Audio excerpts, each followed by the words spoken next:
Well, welcome back to the DCL podcast. As always, it's my pleasure to welcome back our co-host, Christy Pudick of PackYourPixieDust.com. How are you doing today, Christy? I'm well. How are you? Not too bad. We just got off the Disney Fantasy, and it was an amazing cruise. Yay! I'm so glad you guys had fun. Yeah. Your pictures looked awesome. I need to get you some more to get them up on our Instagram page. But first time on the Fantasy, and wow, what an amazing ship. She was beautiful. Oh. Have you completed then your Grand Slam?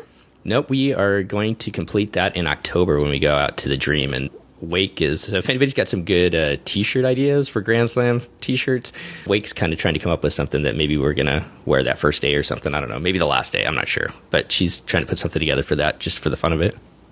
Awesome. I love it. So, but yeah, Fantasy, pretty amazing ship. First time out of Port Canaveral too, and everything else. And we're just going to do like kind of a little potpourri of topics about it, some of the things that we experienced.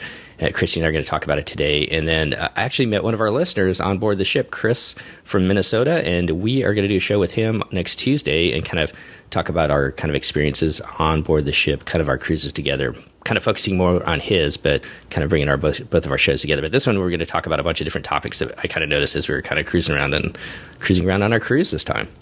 Sounds like a good idea. Yeah. So, but before we do that, I wanted to let you all know that we are going to kind of jump in the waters with a lot of the other shows. Podcasting, as it's become more popular, they have continued to raise the rate as more people start to podcast. And so one of the things that we are going to start is a Patreon page as well, just like a lot of other shows do. There'll be more information to come in the coming weeks as far as those of you out there who would like to support our show.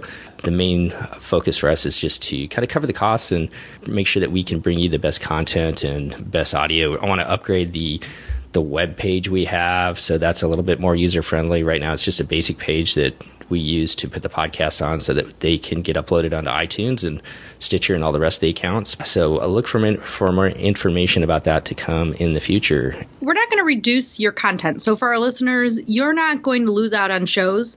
We are going to add additional content to a Facebook page we're going to create. So there may be things like one show that we're going to, or one conversation we're going to put on the Facebook page, which the Patreon subscribers will be able to join, is perhaps information about my trip at the end of April that is not on a cruise. So I'm just going to Walt Disney World. And Steve and I will talk about my Walt Disney World trip, but in the Facebook group. So we're still going to discuss all of our cruises here. We'll do our cruise trip reports on your general podcast feed, but we're going to just maybe have some more personal content or things like that for Patreon subscribers. But you're still getting our trip reports just like you always have. And so look for more information, and we'll get that out to you as soon as we can in the coming weeks when we turn that on live. So for those of you who would like to support the show and help us out, we sure would appreciate it. Well, let's jump into some fun topics here, and I'm just going to throw the first one out. First of all, amazing cruise. We did the 7-day on the 7-day Eastern cruise on the Disney Fantasy, 7 days over spring break for us. Just a super fun cruise. A couple things that I thought we would throw out there, and maybe just to start off, Christy, you are looking at possibly renting a car on your next cruise, right? I am thinking about it, yes. Is that something that you're still in the thought process of doing, or are you guys going to do it? Still in the thought process. I actually need to just make the reservation because, as we all know, there's pretty much no disadvantage to making that car reservation. And you don't have to pay out money. They're always cancelable. So I think I just need to actually go ahead and do it. I don't love the process, though. I totally see the value in it. But I love when somebody picks me up at my hotel and drops me off at the port, and I don't have to do anything. I don't have to do any work. But I just don't think that's going to be... I don't think that's the most practical for the cruise I have coming up because we're going to be doing some things in the middle and things like that. So I do think the car rental is going to make the most sense. Yeah. So for us, coming from the West Coast, so we flew in the day before, and then we spent the night at the Wilderness Lodge. We used our DVC points, and so I knew trying to get. Well, I really didn't want to do Disney transportation. I'll be completely honest, because I wanted to be able to choose when we were going to leave, because I knew that the kids and myself and my wife were not going to want to get up at the crack of dawn since we're on West Coast time. And with this cruise, it had 2 sea days to start with. And even though we hadn't been on the ship before, we kind of felt like, we'd rather sleep in and take our time getting to the port rather than getting up at the crack of dawn to be the first ones on the ship. Plus, you did some fun stuff the night before. Like, you went and saw fireworks. You did a little resort touring. So you utilized your time. Yeah. So we didn't get to bed till midnight or later than that from what I remember. So yeah, I knew it was. So for us, we rented through Avis Rent-A-Car. We're a preferred member. And if you can use one of the preferred or whatever your rental car, whatever your company's membership benefits are, that makes it a huge difference, because we walked off our plane right over to Avis and went straight to our car. We didn't have to stand in line or anything else, got in our car, and we were on our way to the Wilderness Lodge, and there within an hour from the time we touched down at MCO. So that was perfect. So, and it totally helped once we got to Port Canaveral too. So for us, we got to stop by Starbucks, got out to Port Canaveral about noon or so. I dropped my family off right next to the ship. They kind of hung out and it took about a half hour, I guess, from the time I dropped them off, drove over to Avis, dropped that off, and then jumped on the shuttle to come back. So we were on board the ship about 12:55 in the afternoon. So it wasn't bad. And to be honest, it worked out pretty good because Cabanas was busy. We went up there, but there was actually some tables available. People are kind of moving through by then. We had lunch, and then we're right into our room. So, and then the day kind of went from there. So I thought it worked for us. It worked pretty good, and I kind of liked having the flexibility of doing it when we wanted to do it. Yeah, that makes sense. What'd you think of the port? The port was cool. It was actually, and once again, talking to the rental car guy in the shuttle, he was like, yeah, if you were here like an hour earlier, it was like backup traffic everywhere. So for us, we kind of sailed right through at about noon. But yeah, the port was nice. There was 3 ships, so the Fantasy, the Carnival, something or other, and one of the Carnival ships, and the Norwegian Epic. If anybody's ever seen the Epic, that is a weird looking ship. And if anybody knows anything about the Norwegian Epic, it is either loved or not so much loved, I guess. But it was kind of cool to see that ship in port, I guess. And all 3 of us left together, and all 3 of the ships came back together. So 3 ships in port and it didn't seem like I said, by noon it wasn't too bad as far as getting from the rental car company to the ship. And how was it on the return? Once again, we had a 4 p.m. flight. So once again, we didn't want to get off and head straight to the airport. So having a rental car worked out pretty good. We had to wait about 30 minutes, I think, in the rental car line, waiting for a shuttle once we got off the ship. Getting off the ship was super easy. Had to wait about 30 minutes. And once again, because we were preferred, when we got to the rental car little house where they've got it in Port Canaveral there, we just walked right on in. The guy gave us their keys, walked out, and we were on our way. And we didn't have to wait in line at all. So that made it a lot easier as well. So, and we went over to Disney Springs, hung out there for a couple hours, and then made it to the airport to catch our 4 o'clock flight. So having a car was super flexible. It made it so that we could do a lot more things. Oh, good. What'd you eat? Where did you eat in Disney Springs? We actually didn't eat in Disney Springs because I know because we'd had breakfast late or a little bit later, and with the airlines, they don't have the best food anymore. At least we were flying on ours. They've got food, but so the kids wanted Chipotle, so we had Chipotle at the airport. So we kind of starved ourselves walking through Disney Springs, and then grabbed some Chipotle before we got on the plane. All those restaurants, and you didn't have any of them. I know. But after 7 days of eating food, in all honesty,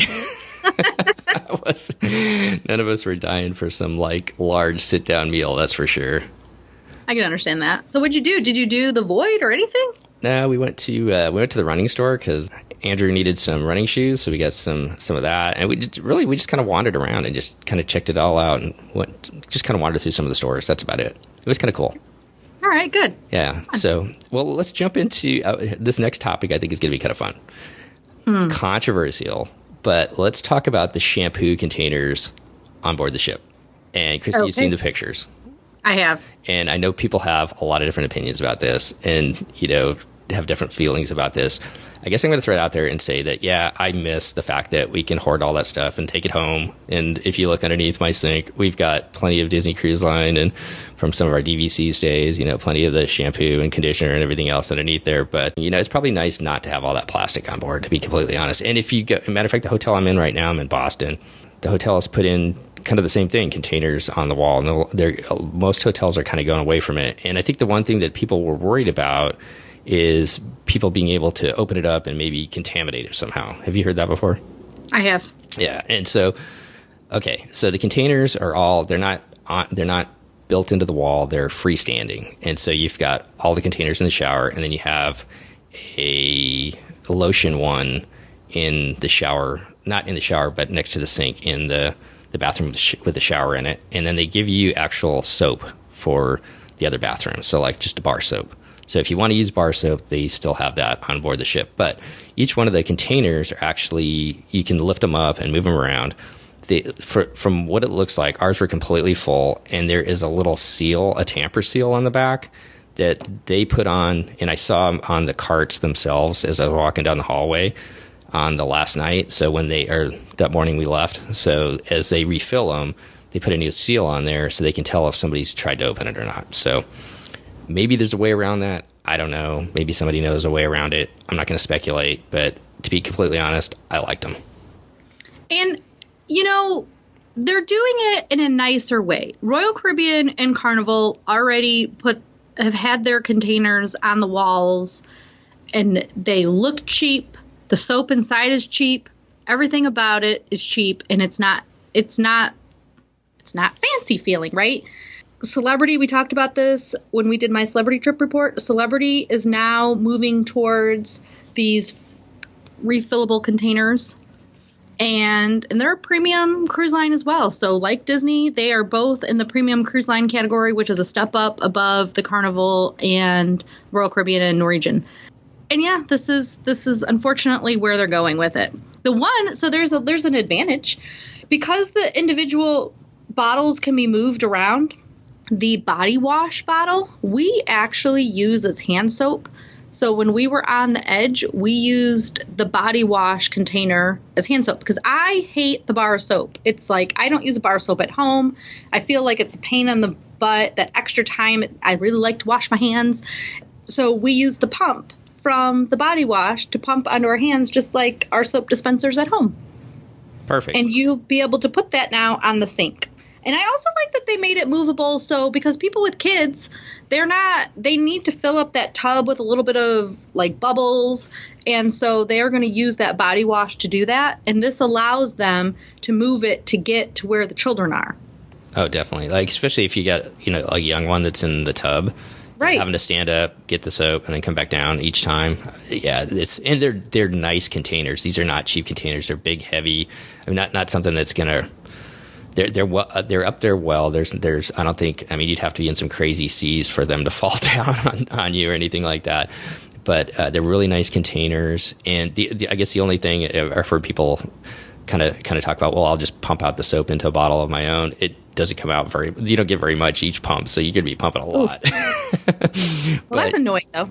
No, but I mean, it's enough. Is the hand lotion in a pump as well? Yes, the hand lotion's in a pump as well. So, yeah. So overall, I guess I'm going to give it a thumbs up because I like the environmental aspect of it.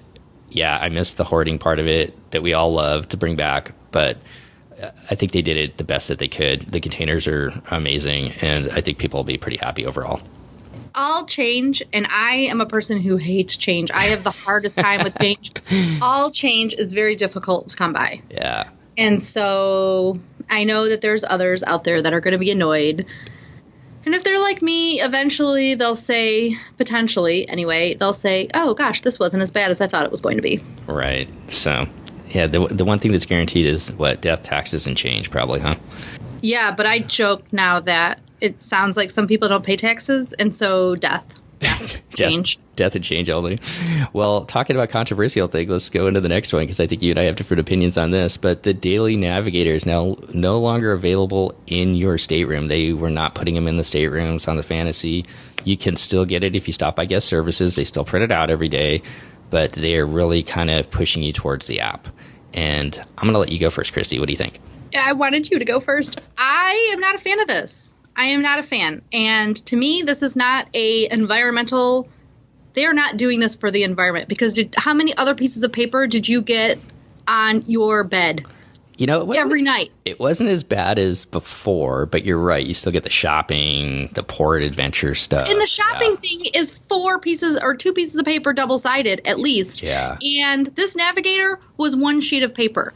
And you are getting DVC pieces of paper how many times during your cruise? You are getting Adventures by Disney how many times during your cruise? The shopping sheet. You get so many sheets of paper. I am very passionate, apparently, about the subject, that you cannot make the argument that you're doing this for the environment.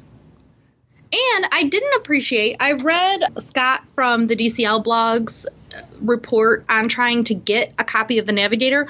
I should not have to go stand in line at guest services to request something that can apparently be left in my room. You should be able to ask your room steward, who has constant contact with you, whether or not you want something in your room or not. At the very least, like they do in Alani, they no longer put the Daily Eva in your room, but they have it sitting out so you can just walk by and pick it up. And they should probably do that at guest services, where they've got like a little area where you could walk by and pick it up, because you're right, you did have to stand in line or, cut in front of somebody to ask for one. So yeah, that's ridiculous. They should not be making more lines. That is taking away time from people's fun experience. And I feel like I get a better idea of my day. I like to see a snapshot of the entire day. We'll look at it. We'll plan, okay, how are we going to do our meals? We see all that in one spot. I don't need to be scrolling all the way through the website to figure out, and you have to click on different things for food or for this or that. I like to use the Navigator app as a reminder of what's going on, or when you can favorite things to have it pop up to remind you to go to something. But I like to be able to visually plan my cruise day. So they do still have, when you first get on board, they still have like kind of a piece of paper that you get as you are checking in, so you can kind of see what is being, like the shows being played, what nights they're being played. You get the overview stuff. So you still get that when you first check in. According to Scott, though, he said that several people on his cruise did not get that. They didn't hand it to you, but they were readily available from what I saw in the Okay, but a first-time cruiser needs to have that information. They're not going to know to ask for it. That's true. So, yeah, they had them kind of sitting out and around so you could find them and bring them with you so you could kind of take a look. But I think that's a huge part. I mean, I think that's huge, because being able to see, and maybe it's after you've been on a couple cruises, it definitely helps you plan out. And you know ahead of time that you can kind of look and see, okay, this is this show this night, this is the show that night. We want to make sure we do this as a family or whatever else. So, and the movie schedule, I think, is really important that you get in that initial Navigator, because it tells you for the entire week what days and what times the movies are being shown, so that you can use that in making your plans as well. Definitely. I'm going to go the flip side a little bit. I do actually like the app for, like you said, being able to scroll through, pick out the things you want. Then it gives you a reminder of it. The other thing that I do like about the app is the fact that there was like a couple of things that I was like, well, what is that? I don't know, because they're not going to put the full description on the Navigator itself. So being able to click on it in the app, kind of, it would give you like a full description on what something might be or what some event might be. So I kind of like that part of the app. I guess I'm going to go, personally, I kind of like the app. I don't miss the Navigator as much, but I definitely like the fact that they at least still have kind of the overview of the cruise that you can get at the beginning. Okay. So we'll agree to disagree, or we'll keep moving forward with the changes, huh? No, I don't like change. All right, well, let's. Our prices are going up, and we're getting less for it. Awesome. I know. Well, here's something where I think is a little bit more, and maybe I missed this, but they actually had Joffrey's coffee on board for the actual just generic coffee that you got. And I'm not sure when that changed. Somebody can reach out and tell me, I guess. But are you a big coffee drinker, Christy? Oh, yeah. Yeah. So I actually noticed since our very first cruise, 3 or 4 years ago, and now the coffee is, I'm not going to say it's the greatest coffee in the world, but it's definitely a lot better than what it used to be. So, there you go. There's our change. We're getting a little bit better coffee and not getting the app. Not getting the Navigator, huh? Not sure that's a fair trade. Although coffee is pretty important. Yeah, let's be honest. I don't think so either. So here's another fun one that happened too. We had the premiere of Dumbo on board. Have you seen that? I have not. We went to it not for the premiere night, but we went the next day when we were in Castaway Cay. They showed it all that day. So we ended up seeing that night. Yeah. Wait, did we talk about this? You went and saw Dumbo instead of enjoying Castaway Cay? No. We did Castaway Cay, but it was on. It started early in the morning. I think it was like the first showing was 7:30, and on Eastern Sailing they didn't actually dock until 9:30. So yeah, they didn't even. I think they opened up the doors at 9:45 for everybody to get off. So wow, that's late. Yeah, it was late. But they said it's because it was an Eastern sailing, so I'm assuming that has something to do with the distance that you go from St. Thomas to get to Castaway Cay. Well, it is far. Yeah, versus the Western sailing, I think you get there maybe an hour earlier or something like that, but might have to do some information on it. That seems way later, though, than because I've done a lot of several Eastern cruises, and I don't remember arriving so late. Well, maybe there's something going on, but I know they specifically told us ahead of time that we weren't going to be there till 9:30, so we went. And that might be the new time. It might be, too. Yeah. So, well, anyways, here's what I thought was cool. So I did the Art of the Theme Show tour, and we could talk about that at some point, but they talked about our guide, Nikki. She told us all about the premiere and how it works, and the way it works is they bring a thumbnail drive on board, and it's I don't know if this part's true, but I'm gonna go with it because she said it. But it's actually in a suitcase that is actually handcuffed to, not handcuffed, but it's in a suitcase, and they have a security person come with the person that's carrying the suitcase when they bring it on board. What? Yeah. That's awesome. And then once they get it on board, and this is I guess across the nation, that they have to send out a code for you to actually be able to see the movie. So.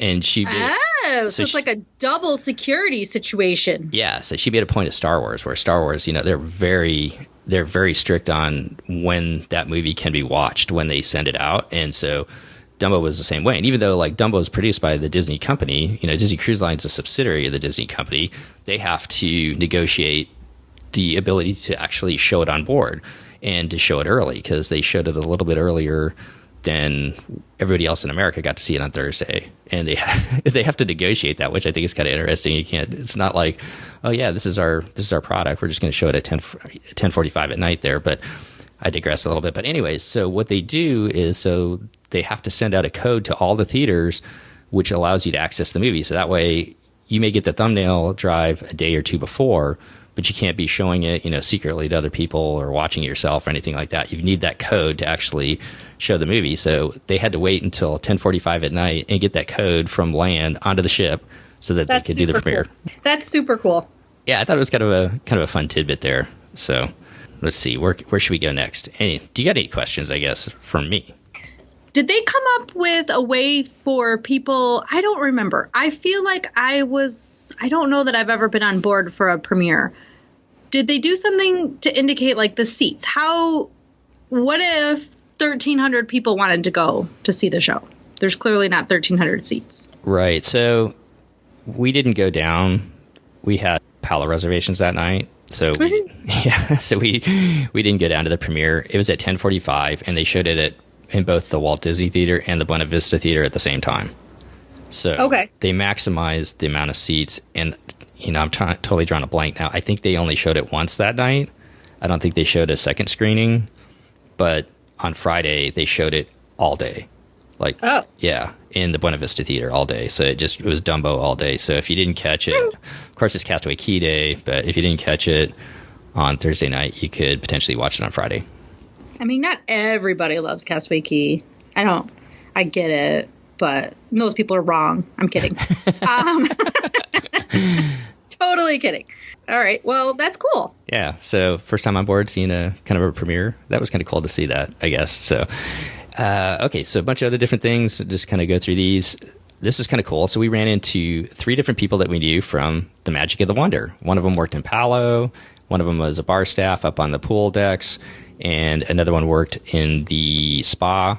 So the person that we knew that works up on the pool deck area, we knew him from the Magic, and we'd seen him on the Magic several times. We saw him over in the Mediterranean, and he let us know, and the other 2 people let us know too, that they are moving senior members from the Magic and the Wonder over to the Fantasy. Now, I'm not sure if they're moving them to the Dream also, but they're definitely moving them to the Fantasy. And what they're doing, or what Disney is doing, is they're putting new hires onto the Fantasy to work alongside these more senior members who've been around 10, 15, 20 years in some cases, to get them ready for the new ships that are coming. So I thought that was kind of interesting just to see the inner workings of how they're going to, get these people trained to staff the 3 new ships that are coming. That's very interesting. Yeah. What else did you hear about the new ships? Let's stay on that topic. Okay, so this isn't much. They couldn't really say a lot, but once again, Nikki in the Art of the Theme Show tour said that their managers have weekly phone calls, and they're talking about the new spaces and experiences that are coming. So each one of the managers from the different areas of the ship are pretty highly involved in the direction of getting these new ships up and going. So the only thing that she could say is that they have signed, not the cast members themselves, not herself, because she doesn't know, but the managers, can't really tell them anything. But she said that all of them, when they mention it at all, or even get cornered on it at all, have big smiles. So, yeah. Oh God! I mean, seriously, we should just start saving every single dollar we have right now. I know. If you want to go during the first couple of years of that cruise's existence, those ships, the existence, well, let me rephrase that. If you want to go during the first couple of years when those ships come out, I think it's going to be at a premium. Definitely. And I just can't wait to see some of the spaces and how they imagine them and what they're going to do with them, because there was definitely a step up. It's not a step up. There was definitely a difference between the magic of the wonder and going to the fantasy and seeing how they've kind of recreated some of the spaces. So I can't wait to see the technology they bring and some of the different things that they bring with the new ships. It's going to be so cool. Yeah, it'll be change, but it'll be cool. Yeah. So, well, we will more to come on that. So then the last thing she said, and I need to go back and take a look at this, and I didn't write it down completely correctly, but basically the paperwork that they put in with to, I believe, the port. So it came out recently that through the Port of Canaveral, Disney is calling it basically Triton. And what Nikki said was when they did this with the Dream and the Fantasy, the very first name was Dream. So does that mean the next ship is going to be called Triton? I don't know. That was her speculation, that if it's not Triton, it's going to have something along the lines of The Little Mermaid. But we'll see. I don't know. I thought that was kind of interesting, though. But she said it also about the magic as well. And that's the part that I hadn't heard. But I had heard before that the paperwork, when they initially put in for the Dream and the Fantasy into the port, that they used the word Dream. And then, of course, the Dream was the first ship name. But we'll see on that one. Any speculation on your part? No, but I'm excited about the idea that we're starting to maybe get a snapshot of what's happening and, what the names could be. Yeah. I know there's some message boards out there and people putting, wagers on what they're going to be. Yeah. So we will have to, prior to it being released, maybe sometime, later this spring and into the summer, we might have to do a show and have people just chime in and come up with all the different names that people think it might be. But Triton might be the first name. We'll find out, huh? That's not. I don't disagree with that. Yeah, it will be interesting because ships are always referred to as she. Uh-huh. So then, is this she going to be Triton? That's a true point there. Yeah, I don't know. Yeah. So, well, let's go into a couple other different things. Now, during your last cruise, did you rebook on the cruise or did you buy a placeholder? I can't remember. I can't remember either. My last cruise was the 3-night, and I don't think we did. Okay, and I don't know if you noticed it, but on the app now, you can there's actually a link on the app that says, like, future cruises. You click on there, and then you put your name in, and it's awesome because it puts, you can't do it until the onboard booking desk opens. But as soon as that desk opens, so like I think it was like at 10 o'clock. So right at 10 o'clock, I put my name in.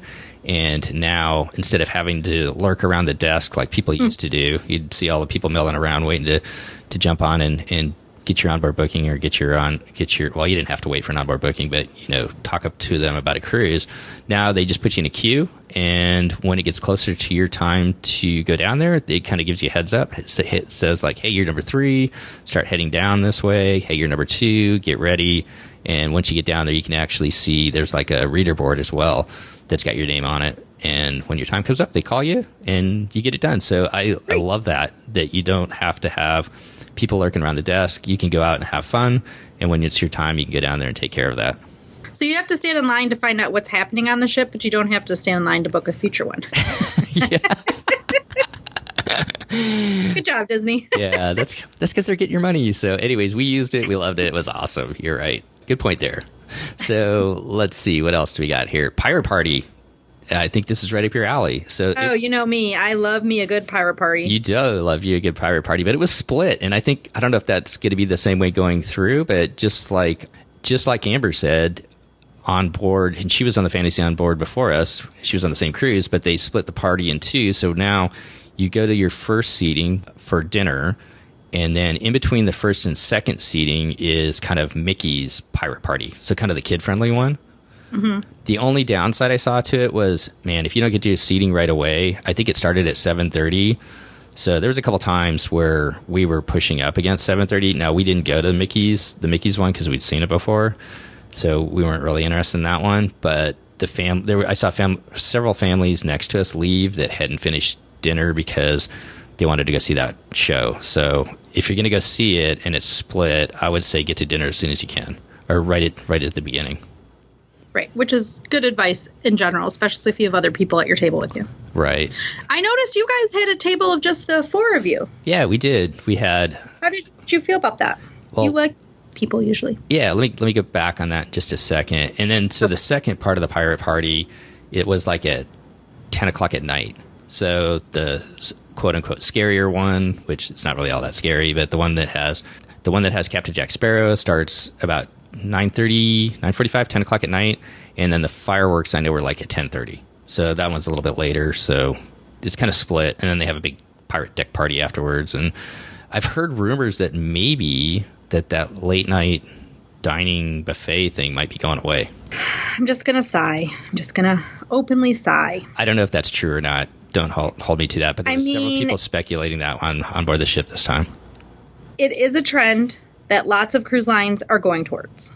My comment is that you can't keep charging people more and more money, and I mean more and more money, and take away things from them. Right. While continuing to charge more and more money. It's one thing if you're charging and we're getting our same product, but in my opinion, it's completely another. When the price is continuing to really skyrocket, like it's a premium, and then we are getting less than a premium item. That's my soapbox. Definitely. Or at least, maybe put it in, add the value into it someplace else in the cruise. So if you take one thing away, I'm hopeful that they are putting it someplace else. Does that make sense? Totally. Yeah, I'm all for a dessert party or something that happens at an earlier time, because I can never stay up for that one. And I'm gonna tell you a little secret. I didn't even know that they had that. Of course, two of our cruises. Because you didn't have the navigator. No, this was in previous cruises, but two of our cruises didn't even have a pirate party. So Alaska, they didn't have it. Norway, they didn't have it. So I didn't even know that they had a late night buffet until like a year or two ago. So kind of sad on my part, but that's just speculation. They still had it, but once again, they split the pirate party. So I think that's good for the little kids that want to be able to go up there and experience and see it, and not necessarily have to stay up so late. But back to your other point, yeah, we had a table by ourselves, and actually we liked it. Yeah. Yeah. So we were across from a table and we kind of watched it of two families, and they must not have had nothing. They must not have had anything in common, because they did not talk to each other at all. Oh no. Yeah, which is kind of sad. But then when we sat next to the same family basically every night across from us, across the Lyallway, except for Animator's Palette. And when we sat next to the other family, they kind of reached out to us, and we actually had a fun night talking to them at Animator's Palette. So, oh, good. Once again, usually I think it's a hit. Usually I think Disney does a pretty good job, pairing people up. This time, just watching the table next to us, it didn't work out too well for them. But yeah, I kind of liked having just the table by ourselves this time. Yeah, it's nice to have family time. Yeah. So anyways, what are we moving on to next? Went to Palo. Awesome. Really good food again. Mm-hmm. You went for dinner. We went for dinner, yeah. They seem to have plenty of reservations, so because one of the people that we knew, she used to be a server, and now she's one of the concierge people, or one of the, what do they call them? Not concierge, but when you check in. Guest services? No, when you check in. Oh, the hostess. Yeah, the hostess. So she let me know that they had plenty of reservations the last couple of nights of the cruise. So if you get on to the website and for whatever reason it looks like it's all booked up, make sure you stop up there and check, because at least on our cruise, which was completely full and sold out, they said there was still plenty of dinner reservations at Palo later on in the sailing. And that's a good point for our listeners for everything. I'm cruising this summer, and the first time cruisers are getting started to book their onboard activities. And the silver people have just booked, and there's a lot of discussion about items not being available to book anymore. And this is for the Frozen meet and greet, the Anna and Elsa meet and greet, and so that's the same thing. And the Princess meet and greet, and then for your cruise, they have a character breakfast and things like that. Disney holds back a certain number so that everybody cannot book online ahead of time. But I had a friend/client that cruised and booked very late for a Christmas time cruise, and she was a first-time cruiser. She wasn't able to get any reservations for anything that you could book on board. And she went, and they didn't get there. They weren't the first to board or anything like that. And she was able, and this is obviously a case-by-case basis, but she was able to get every booking, every reservation that she wanted once on board. And you do that either by going to guest services when you board or the Port Adventures desk. The first day of the cruise, the Port Adventures desk also has the capability, and that's probably the better line to go to, the ability to get your reservations for those meet and greets that you didn't get tickets for. And remember, there's no cost for those events. You just have to have tickets. And then you can also go to the dining person to try to get the Palo, because again, they hold reservations back. So they might not let all of the bookings for all of the spaces go before the cruise, but for both brunch and dinner, there's going to be reservations available during your cruise if you go when you first board to try to get those reservations. And your navigator, if they give it to you, will tell you where to go. You know, I didn't really. I've got it at home. I apologize, I'm on the road, but I've got that sheet at home. I wonder if it shows like where to go to change your dining reservations. I'll have to pull that up. It does. Okay, so that you can look at that before you get on the ship to kind of plan your way. Like Amber was saying in our last episode with her cruise. I mean, that was like, if you've been on cruises before, then you know to do that. But if it's your first time cruise, I mean, it's man, you're getting on board, you get all the excitement, and that kind of happens quickly, and those of us or those in the know can go and navigate that and do it quickly. But what am I trying to say here? I guess I'm trying to say is like, I hope that through our podcast, for those of you going that first time, you pick up all these little tidbits that can help you, get those things done that you want to do. And also reasons to have travel agents. So, myself or somebody else, your travel agent, if they know anything about Disney Cruise, should be able to advise you of this. And when you book direct with Disney's 1-800 number is not going to tell you all the little nuances and tidbits, and there's no additional cost. So I especially think if somebody is a first-time cruiser, and obviously there's benefit to everybody, but if somebody is a first-time cruiser, they really should try to employ a travel agent to give them all of these little tiny tips, because even us saying it on the show, you're likely to forget it.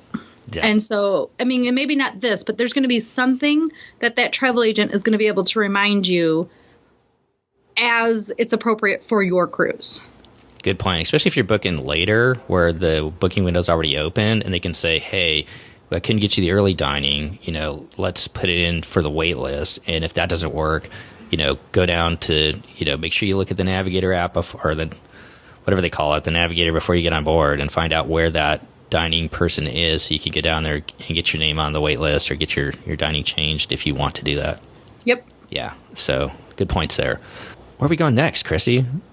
Well, we should talk about, on your notes at least, you have us reverting back to the Palo conversation, just sticking there for one more second, to talk about the price increase for Palo and Remy. Yeah, so if you want.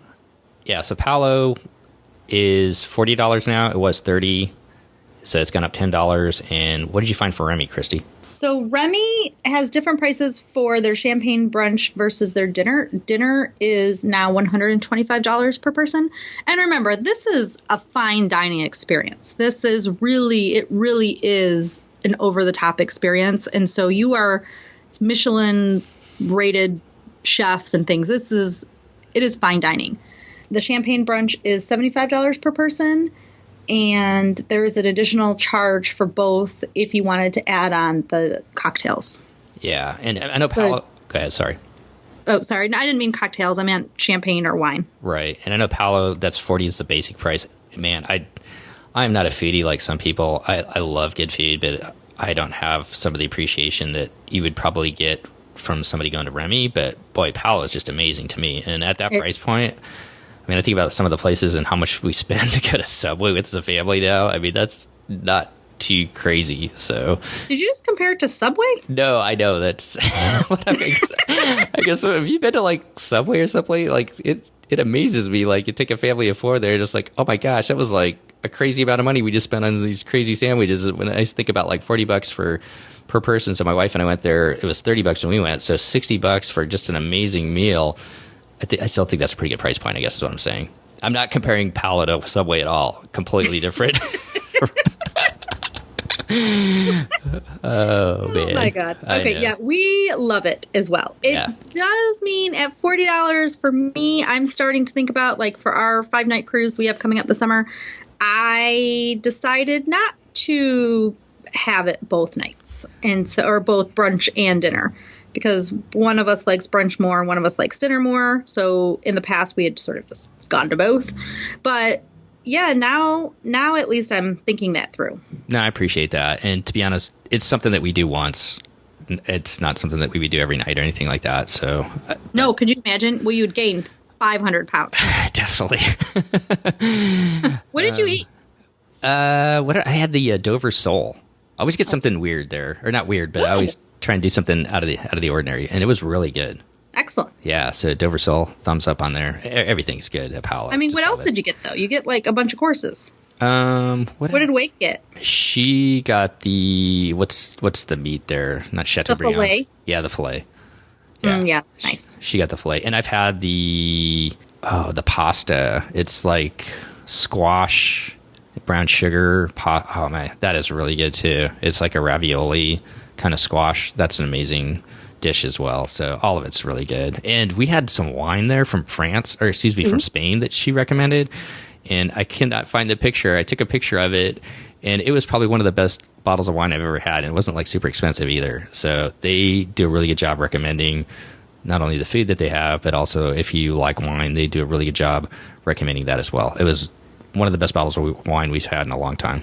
So, fun tip, when my husband and I go for dinner at Palo, we add on a lamb chop course. Oh. Which everybody laughs. They're like, that's not a course. Oh, it is. It is a course.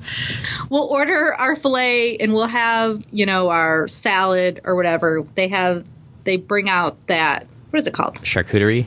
Yeah. The charcuterie or and antipasti or whatever prior when you're first sitting down. And then I always add in a lamb chop course. And it is perfect because for two of you each get one lamb chop and you just get a little tiny taste and it's so good. And we say no to the sides and just have the lamb chop and it is amazing. So everybody else should get a lamb chop course too. That's a good point. We're going to try that next time because that's like definitely on my list. It's on my list to try one of these times. So we'll have to do that. Yeah, and that was my way of doing it. I didn't have to have it be my whole entree. I just got to have a little taste. Perfect. A little appetizer, if you will. Perfect. Well, let's kind of keep it on that higher end. We'll move into the higher end bars like the Meridian, Skyline, Ooh La La. Any of those places? Ooh La La. Any of those places you like? I like to say the name Ooh La La. We cannot walk past that bar without saying Ooh La La. Ooh La La. So we ended up going to all three of them. We love Skyline. It's just right up our alley because of the rotating, city skylines that they have in the evening. We ended up it was so cool. We spent an hour in there and watched all of them one night and had drinks. And we just ended up reminiscing about all the different places we've been and all the places we'd like to go. And we met. Fun. Yeah, we met. I thought this is kind of a fun fact too. We met two of the bartenders there, super fun ladies, and they let us know that they rotate their bar staff every 3 months. So those that are working like in Meridian, Skyline, or whatever, they kind of move them around to the different bars every 3 months. So if you find, like we did, a couple of bartenders that you really connected with, had a good time with, and you get back on next year or whenever your next cruise is and you don't see them, maybe go around to the other different bars and you might find them there. Fun fact. Fun little tidbit there. So I'm going to go way back to just our meal service team. And this is a total curmudgeon thing on my part. I totally appreciated our team this time. Super fun guys. And our drink server, and this is, like I said, I'm a total curmudgeon. You guys can all beat me up on this, but I really appreciated the fact that he did not push the light up cups on our kids this time. Very nice. Yeah, because after 2 or 3 cruises, it's like an additional add-on charge for these cups, and then they end up breaking, and it's just one more thing you got to put in your suitcase to haul home. And I get it. Like I said, I'm a total curmudgeon. It's kind of fun for them to have their drinks at the table with this little light up, cup or whatever it is. But it's like when you check out at the supermarket and they've got all the candy right there. When your kids are little, you're like, oh man, who puts this stuff here? And I know we all know why they put it there, because it's a total moneymaker upcharge for when you go through there and your kids grab that candy or whatever else. But it's like always a battle. So I totally appreciated the fact that he didn't even bring those cups over to our table this time. Yeah, I like it. I don't like, as a parent, being sort of, strong-armed into purchasing something for my child. I mean, let it be my choice. If I want to get them a ridiculous light-up cup, then let me. I can see them being sold. I don't need it being brought to my attention or to their attention. Don't sell to my son. Yeah. Let the parents decide. Unless you plan to pay for the cup, don't sell something to my kid. Yeah, and so maybe some different opinions there from our listeners out there, but I really appreciate the fact that we didn't have to have that conversation, I guess. For sure. Okay, let's turn it to one more thing that's kind of fun. Castaway Cay 5K. Yeah, so you guys ran it, you and your wife, right? We did. And so I remember the first time we went to Castaway Cay, which is a couple years ago on the Magic. And I remember listening to podcasts and everybody's like, oh man, you got to get down there the first day as soon as you get on board and register for it because it sells out. And so that's what I did. I got down to guest services and registered for it, and they have you meet up, and at the time I think it was not the D Lounge but down at Fathoms, and you all go off at the same time and you're like the first ones off and everything like that. And now they don't do that, which is cool. I really like the way they do it. Matter of fact, I don't think you even have to register. Well, I know you don't have to register on board the ship. I think they probably like it if you register, because then they kind of gives them an idea how many people are going to come out and run, how many of those medals to bring out, but they bring tons of them out anyways, and numbers, because now we both registered, but they don't have you, like Amber was saying in the previous podcast too, they don't have you meet up in a room. It's just, come between 9:45 and 10:15 is what they tell you, and sign in at the starting point and run. So there's no big, send off of everybody at the same time. You just kind of show up at your leisure and get it in. And I thought that was awesome. And they were kind of talking about, hey, if you haven't registered, come on over here and grab your number and go. So I think that makes it a lot easier for everybody on board. For sure. So yeah, super fun. And it wasn't as hot as last time. It was a little windy, which was nice. So it was kind of cooler because you kind of get in that loop where you go back and you're in those trees. And I remember the first time my oldest son and I ran it. Oh my gosh, it was so hot. And it's humid, yeah. Yeah, and after 6 days of eating and not a ton of exercise. Did you guys go to the gym every day? I think Wake ran around the deck 4, and I went to the gym twice. Oh, by the way, we went to we got a rainforest pass. Oh, yeah. Yeah, have you done that? I have not. That was super cool. So, and I'll just gloss over it really quickly, but we paid for one day. I think it was $16, so you do that ahead of time. So $16 a person, $32 for one day. I'm not sure what the charge is. You can buy a whole pass for the whole cruise. But for the one day, it was awesome. So they have hot tubs that are outside that you can look out on. Then they have these beds that are warming beds that people are taking naps on. They were reading, and they all have kind of views outside. And then they have 2 different steam rooms of different temperatures. And then they have a sauna with a huge window. And this is cool because we were in the sauna. We were looking out over the ocean, and it's kind of up on the spa's up on the right front of the ship.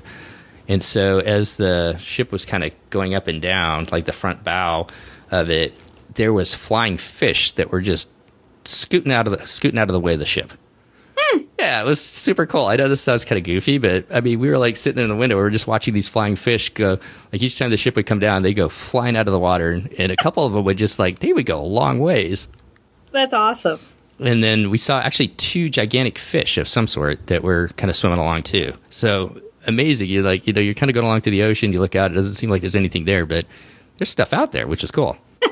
There is, which is why we're not supposed to throw garbage over or anything else. Exactly. And then they have these like 4 different showers that you can go in to kind of cool you off. Like one's a tropical rainforest theme, and then one's kind of a cooler polar Arctic theme to kind of cool you off after being in. But yeah, that was, we will definitely do that again. That was pretty fun. Awesome. Yeah. So I think those are all the notes that I had for kind of just some odds and ends stuff to talk about. And then, like I said, on Tuesday, the next recording, we'll record with Chris and kind of get his, and we'll talk a little bit more about port adventures and some of the other things that we did on the ship. Perfect. I can't wait. Hey, did you want to talk about this bathroom attendant and old man in a wheelchair? Oh, yeah. Yeah. Okay. So some of the reasons why we talk about the changes, right? And, some of them are good, some of them are bad. But why is it that we come back to Disney every time? And for our family, and I talked about this when we went to the Mediterranean, and this is really cool because Leslie was our cruise director. And I talked about this when we went to the Mediterranean, that she took 15 minutes out of her time and talked to my son and just built him up. We made this comment about like, oh, he took Spanish, but he never learned anything. And she spent 15 minutes kind of working on him saying, hey, what do you know this? Can you say this? Can you say this? And I mean, he just came away from it going, wow, I really do know a lot more. And I think it's those personal interactions that you get with people and you see on board these ships that makes us want to continue to come back, the quality of the service and everything else. And so we were going to the show the second night, and there was a bathroom attendant that was down by Mickey's Mainsail as you walk into the theater. And he was there every night, and it was just amazing. He was greeting everybody, one by one as you went in. And so he's greeting people every single night, and it was just amazing to see him do his job. And there was a woman, and her husband was in a wheelchair, and they were probably in their 80s or so. And she pulls up, she pushes him up, and he gets out, and he's kind of, having a hard time walking. And the bathroom attendant went and grabbed his arm and escorted him into the bathroom. And I was already into the bathroom, and he goes, sir, let's go over here. This is the stall you used last night. And let's get you over here to make you feel comfortable, and you can. And I'll wait. I'll be right outside the door here when you get done. And he stood out there, and he kind of did his job. He was kind of cleaning up the bathroom still, and kind of waited for the gentleman. And when the gentleman opened the door, he escorted him over, helped him, wash his hands, and escorted him back to his wheelchair. And I mean, I got to tell you, I thought it was amazing to see that level of service to help somebody else, one of their passengers who was uncomfortable, maybe not quite sure themselves where they were, to really help him out. I thought that was amazing. So good. I mean, kudos on him. So, I mean, one of the things, working in the service industry, and I'm sure you see it too, Christy, if you can go and write something and kind of point that out to their, supervisors, that goes a long way for those people. So I took the time to go over to guest services, got a piece of paper, and kind of wrote that story up and put his name on there and turned that in. So those are the reasons. That's awesome. Those are the reasons why. I mean, I have an actual tear in my eye. I didn't mean to. I might be a big crybaby, but that is really amazing. Yeah, and so it's not always the aqua duck or the aqua dunk that makes us come back. I mean, it is. It's all of it. But it's those experiences, and you don't see that all the time in the world. And you see it on Disney Cruise Line. And I guess that's why it's such a passion of mine and our family. And I hope it never loses its way that way. I don't think it will because of the people that are involved with it. But it was a cool kind of memory to take back from this trip and really appreciate why we still sail at DCL, I guess. Well, to wrap things up, those are just some odds and ends from the trip. Any other questions that you have before we move on to our next show, Christy? No, because I know we are going to hear more about your cruise in general when we have Chris on. Yeah, and we'll talk about our port adventures and things like that. So, well, as we kind of close out, once again, you can find me, Steve, over at DCL Podcast on Twitter. Of course, you can find Christy and I, DCL Podcast, on Facebook. And once again, remind everybody my new email address, steve@dclpodcast.com. And Christy, why don't you let everybody know where they can find you? Pack Your Pixie Dust on Facebook, Instagram, and Twitter. Perfect. Sounded weird. Twitter. And Twitter. Perfect. And look for some information on our Patreon stuff coming out. We'll get that as soon as we can. And for all of you out there, if you're heading out on your next trip between now and our next show, all of us here at the DCL Podcast would like to wish you fair winds and safe travels as you head out on your next adventure. Once again, thanks for coming back and taking a listen. We'll see you next time on the DCL Podcast. Bye, everybody. Bye.